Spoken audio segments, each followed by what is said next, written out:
Do you know about a sickness called facial arteriovenous malformation? I was born with it. It made a big bump grow in the middle of my face. This sickness is something you're born with. It happens when your arteries and veins, which usually do different jobs, get connected. This lets blood flow between them, making a big blood clot. I had to have lots of surgeries when I was young. But each surgery made my face look even more strange. When I was in school, especially in elementary school, the boys in my class teased me a lot. Because of this problem with my face, I felt really bad about myself. No matter how hard I tried, I couldn't hide it. I thought I would never find love or get married. I thought no one could love someone who looked as ugly as me. At least that's what I thought until I met him. Sophia, used to be very negative and lacked confidence, and others could see that about me. While what people said about my illness affected me a bit, it was mainly my family, especially my sister, who made me feel worse. You see, my sister Mia is really beautiful. She has pretty eyes with double eyelids, long eyelashes, and a perfect nose. People often say how lovely she looks. My parents were really proud of her, and they often bought her new clothes, shoes, and hair accessories. But when it came to me, my illness made me look different, and they acted like I didn't matter. They'd say things like, "It would be a shame if Mia was seen with such an ugly sister." Because of this, my parents didn't want me to spend too much time with my sister. Mia didn't care about my illness at all. She treated me like any sister would, even sharing her toys and hair accessories with me. She stood up for me when people said mean things about my face. She was always there when I needed her. I'm so grateful for her kindness. But even though I love Mia and appreciate her support, my parents always favored her. They didn't show much interest in me. For example, even if Mia got average grades, they praised her a lot, saying, "Mia, you're amazing. You're not just pretty, but you're also smart. We're so proud of you." But when I did well on a test, they didn't seem to care. They'd say things like, "Just being smart isn't enough in life. Even if you're not very smart, you can still do well if you're good looking and friendly. But since you're not pretty, you'll have a tough time." Whenever I found a nice dress I liked, they'd say, "That dress would look great on Mia, but it won't suit you. People will laugh at you if you wear it." And when I wanted to try makeup, they discouraged me, saying, "Makeup won't help much in your case. It's a waste of time." They always compared me to Mia, and everything I did seemed to disappoint them. It made me lose confidence more and more. Mia tried to stand up for me against our parents, but it only made things worse. That's when I realized I didn't really belong in our family, and school wasn't any better. Boys in my class teased me with mean nicknames like Monster or Face Weapon. Some even avoided me, afraid they might catch my illness if they touched me. Even in middle school, things didn't get much better. Some boys would make faces just because I was near them. Even though no one said anything directly to me, I could hear whispers about me. But what really hurt was when I became the target of a cruel game. There was a game where the loser had to confess their feelings to someone in the class, and I was often picked. Of course, I knew they were only confessing because they lost the game, so I always said no. But then they'd go around saying, "I got rejected by that monster girl."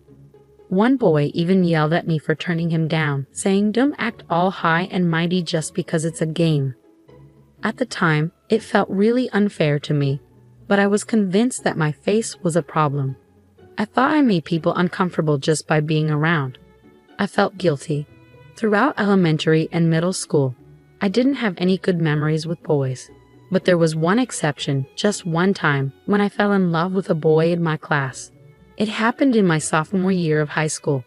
There was a boy in my class who I ended up sitting next to after the seats were shuffled.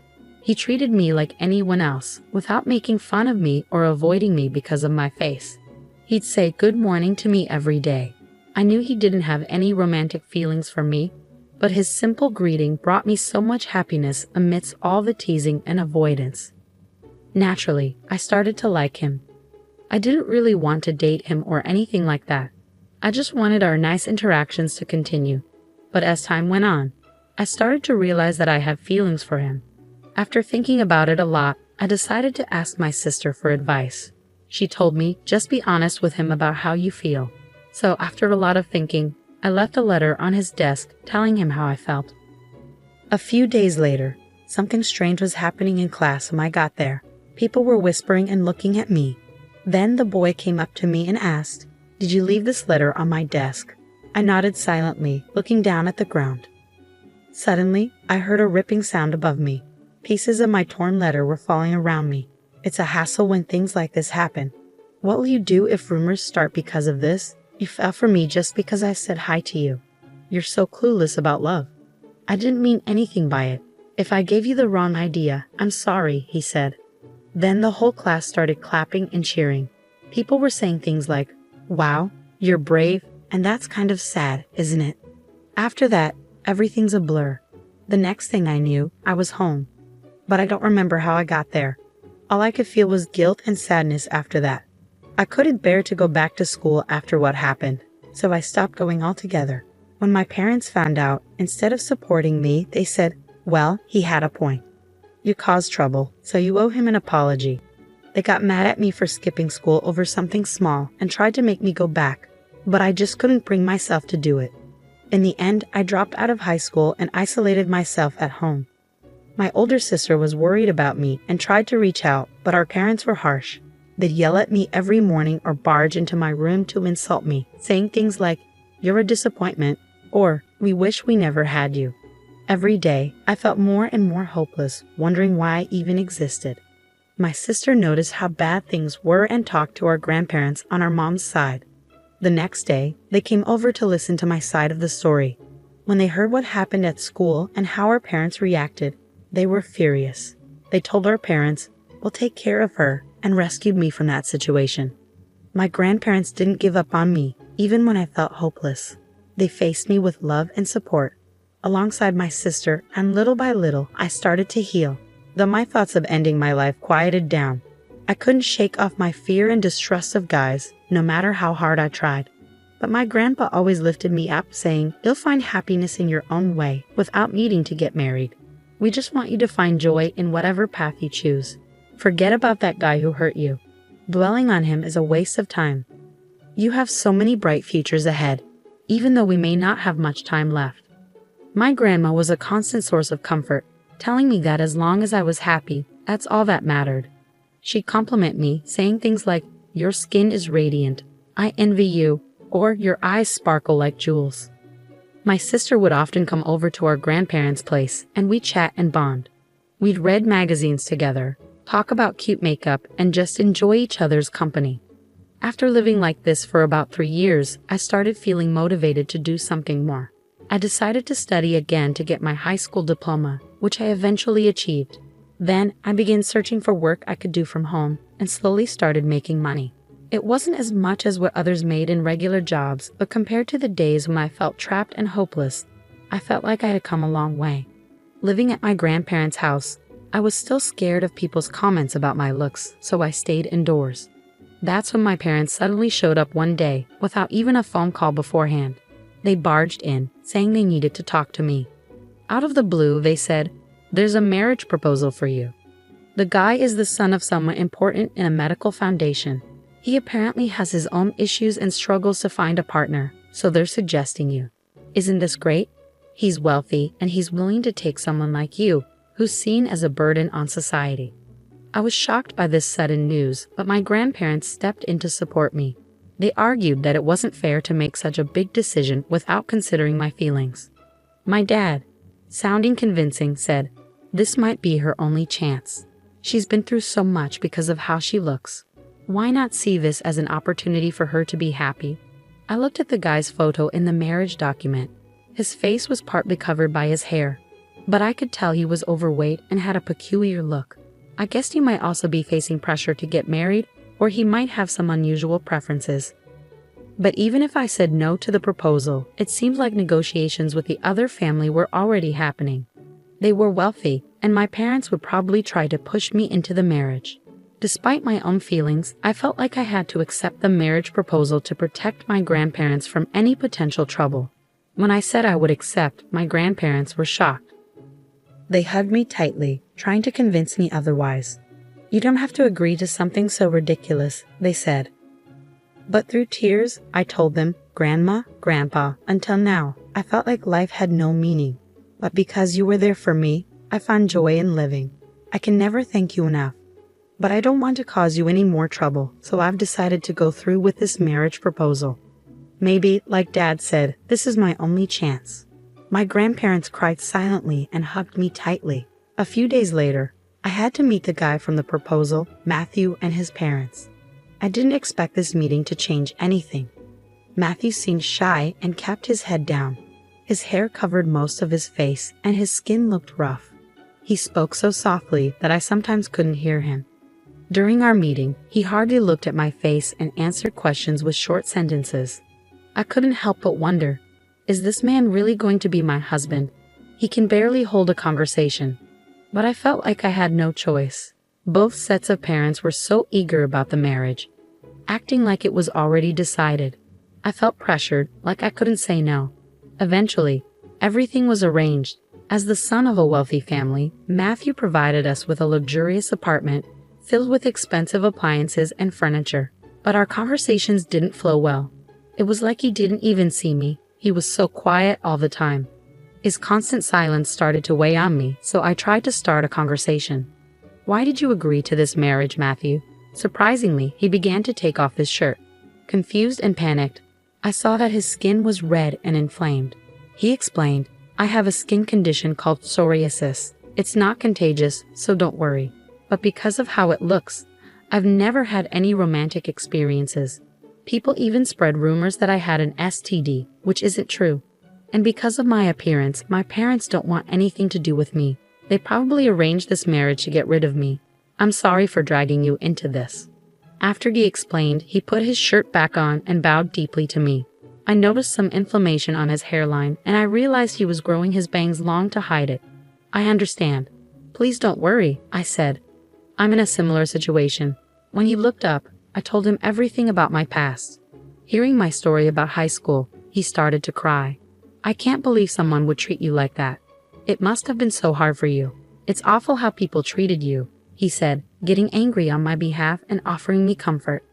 Despite going through his own struggles, Matthew cried and got angry hearing about my past. I couldn't help but think, how kind is this man? When I asked him, he blushed and smiled shyly, saying, "I was thinking the same thing." From that moment on, we spent the whole night sharing our life stories, crying, getting angry, and understanding each other. I tried to learn more about his skin condition and researched different treatments, including diet changes and supplements. I noticed he was picky about food, especially vegetables, so I experimented with different flavors and cooking methods to make meals he enjoyed. Gradually, he started to enjoy eating more and began to feel better physically. We also started doing things like yoga to reduce stress and had many conversations. I saw Matthew's smile grow over time. He never said anything negative about my appearance. Instead, he would blush and say, "You're cute." Once, when I asked if he disliked how I looked, he reassured me, saying, "Not at all. It's part of who you are, and I think it's cute. You've been through so much, but you've stayed strong. I don't think there's another woman who's as strong and wonderful as you," Matthew told me, and those words brought me so much comfort. Over the next few years, we worked on a plan to improve his skin condition. His inflammation started to calm down, and the redness on his hairline became less noticeable.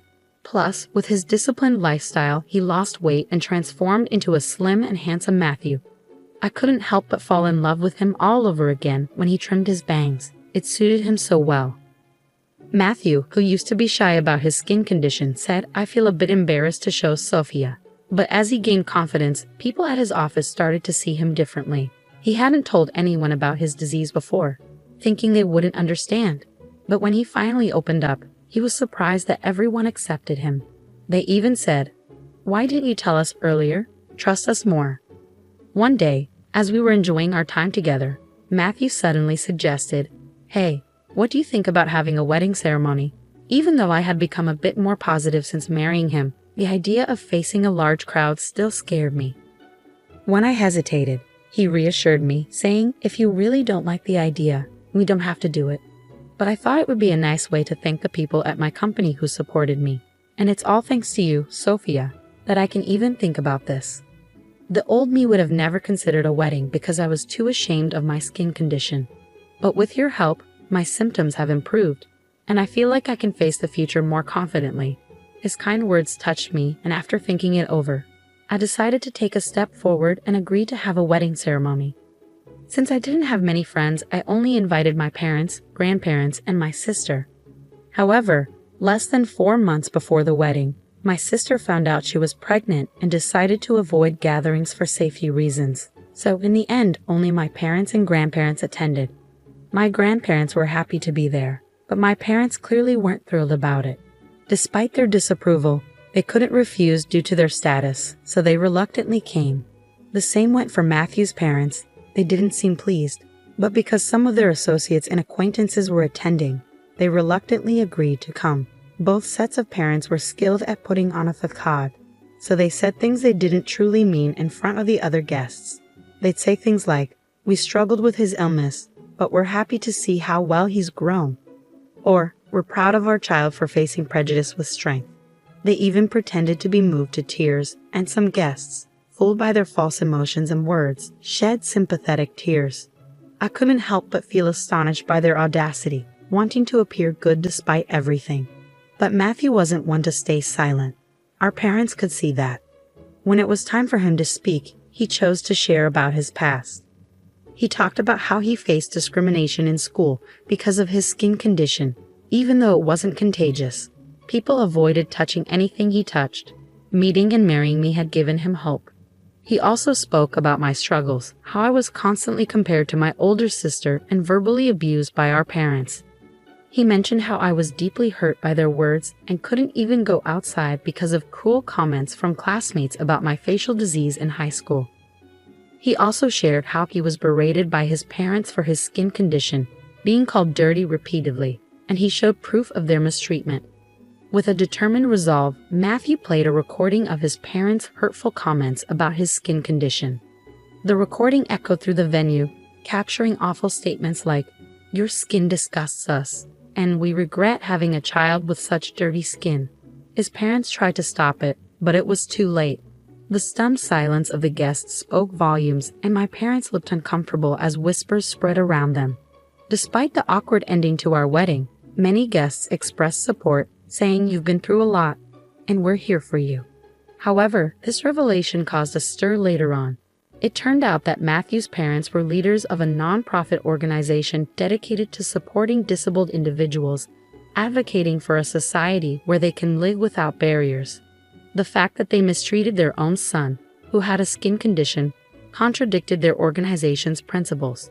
Criticism and opposition arose, leading them to step down from their leadership roles in the organization.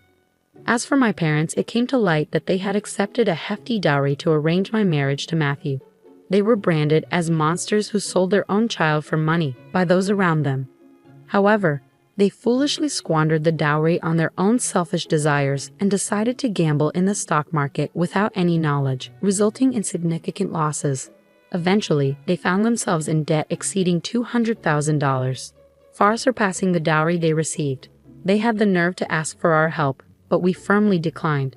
Despite their persistent attempts, we decided to cut ties with them and move away, changing our phone numbers. Now we're living happily together. It seems like fate truly brought us together. I'm incredibly content at this moment. Though the beginning was rough, meeting and marrying Matthew has brought me immense happiness. Thank you for sticking with me until the end. I hope to catch up with you again in the future.